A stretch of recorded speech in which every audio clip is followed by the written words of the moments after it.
and welcome back to Slowly We Go. Today's video is another sit down one-on-one talk. If you've been following my channel, you'll see that recently I've been making a lot of videos regarding slow living as a family and what it means to us. And I just wanted to address a few things, mainly some misconceptions around slow living as a family with children. By the end of this video, I really want to have been able to show you that absolutely anybody can adopt this lifestyle and the ethos behind it, and yeah, bring it into your house and your family, because it is just, there's just so many benefits to it. So I'm going to dive right in. I just want to apologize as well if I sound a bit out of breath or bunged up. I'm now in my third trimester of pregnancy, and so everything is a bit crushed. And I've got a little touch of hay fever, I think, today, which is strange because I don't normally get it. Okay, so let's talk about the first thing that people believe is linked to slow living as a family that just isn't true. And that is that you can only adopt this kind of lifestyle and bring these things into your household if you are a stay-at-home mum, and that this doesn't include people that work or have fast-paced jobs, and you know that their children are in education at schools. And that just isn't the case, because the point of this is the time that you do spend in your house and the time that you do spend with your children, that's things that you can change, and that's the place and the space in which you can adopt this ethos and bring it to your family. There is nobody stopping you bringing this movement to your life, even if you are not a stay-at-home mum, because you know you still do spend time with your children and you are still at home a lot of the time. And you might actually find some of the slow living tips can really help you create an even more peaceful and calm environment, and you might find it a lot easier to wind down, and you might feel happier in your home space when you are able to come home from work and when your children are at home and you're having this family time.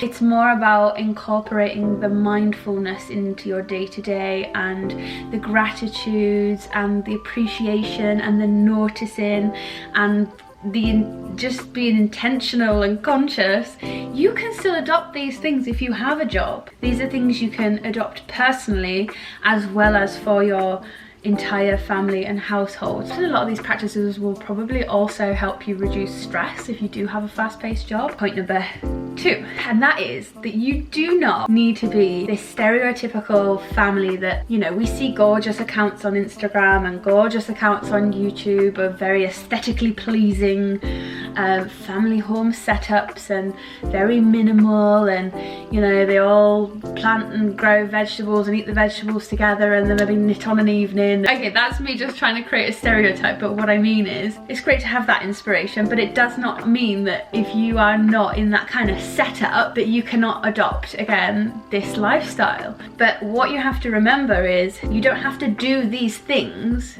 to be leading a slow and simple lifestyle and reap the benefits. That you don't have to have this vegetable patch. You don't need to be making everything from scratch, and you don't need to have all these endless products that look aesthetically pleasing just to fulfill this stereotype. It's what the movement does for you. When you adopt a lot of the practices, you'll find it allows you to create the space to do the things that make you happy and that you enjoy, whether that is, you know, really creative projects, artsy-fartsy things, or whether it's just more time to work on some sort of intellectual project.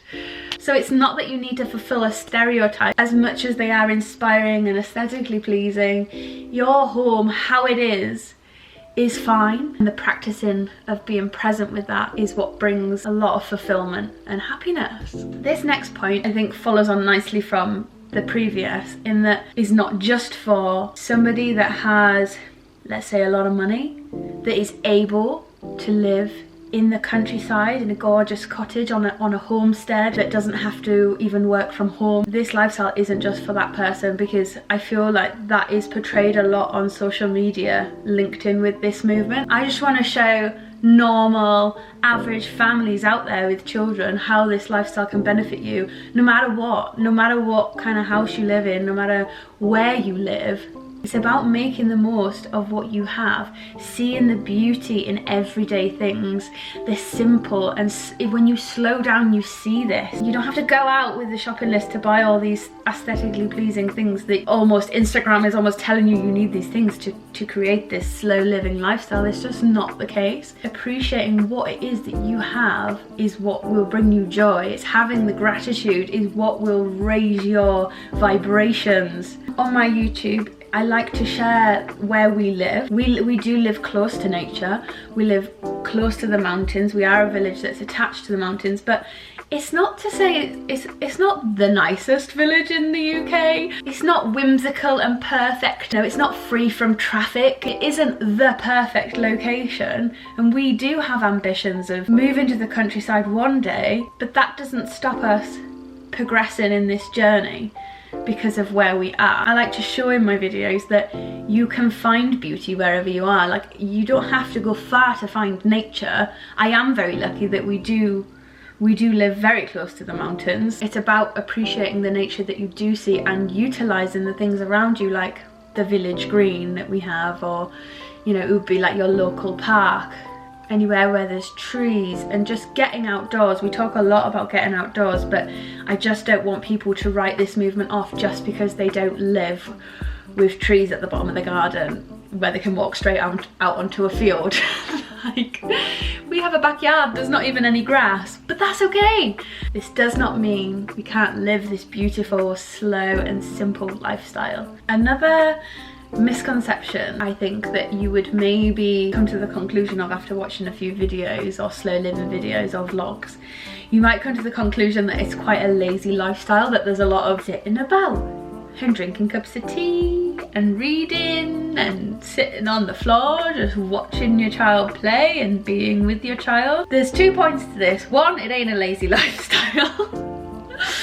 It's more so about being present with less distractions, and so what that means is, you know, you do purposefully limit the time that you're in front of screens and TVs, and you limit the time that you spend on your phone. You're conscious of the amount of time that you're on your phone, and this then allows space to be able to relax. And then the second point of it is that actually society has drilled into us this fast-paced go go go go go, you must fill every minute of your day lifestyle. A lot of it is to do with screens. You know, that's where the advertisements come from. And if I want this, then I need more money. If I need more money, then I need to continuously be doing something, and there's always something to do, there's always somewhere to go. There's so many pressures from social media. We see other families like days out doing this, days out doing that, where there's money to be spent.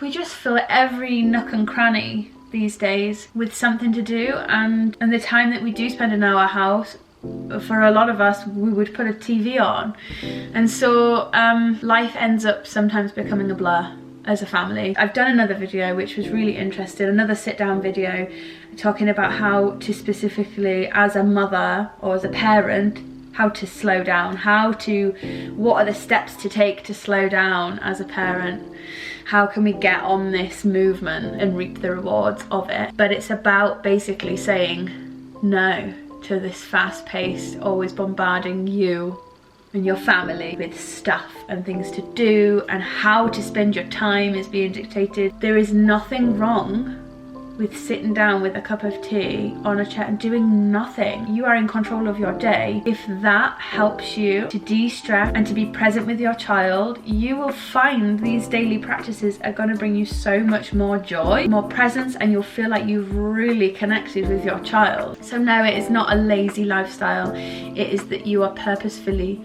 choosing to slow down, and there's reasons to it. And if you watch more videos on my slow living playlist, I think you'll grasp a deeper understanding. My last point that I wanted to address, obviously with this being a more family orientated slow living channel, is that some people might perceive, say, our day in the life vlogs as boring for a child. Like I just said in the last point, a lot of the time we opt out of all these things that are driving us to do this and that and this and that and the advertisement. We choose to stay home, we choose to stay local a lot of the time. And yes, we don't engage in screens as much. I can see why people would maybe perceive that at first glance, but it's only because of what our society has evolved into. We've if you think way back, even just like 100 years, like the simplicity of a childhood then is nothing as jam-packed and chaotic as a childhood now. This lifestyle, bringing it into your home and bringing it to your children and your family, again, I addressed this earlier, but again, it's about creating space and presence and time in which you are more able to be intuitive of their passions and what they're interested in, and being able to follow that. You have this space in which they can pursue these things and you're there with them, guiding them. So I don't think it's a suppressing lifestyle to a child, and I don't think it's boring at all. If Lavella was bored, I wouldn't know. The less children have as well, you'll find that they are forced to use their imagination. Therefore, it's very unlikely that they will become bored once they have that tool.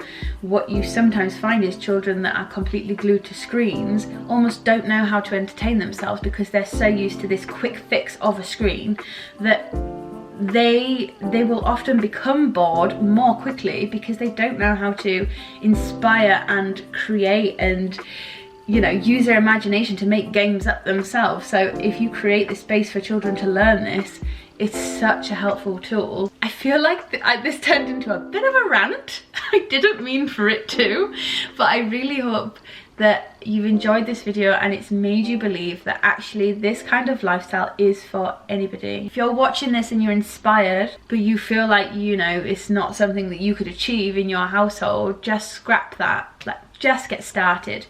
I will link my solo living playlist below, up, down, somewhere, and just check them out. And if there's anything else, any topics or any questions regarding this, drop them below or feel free to DM me on Instagram.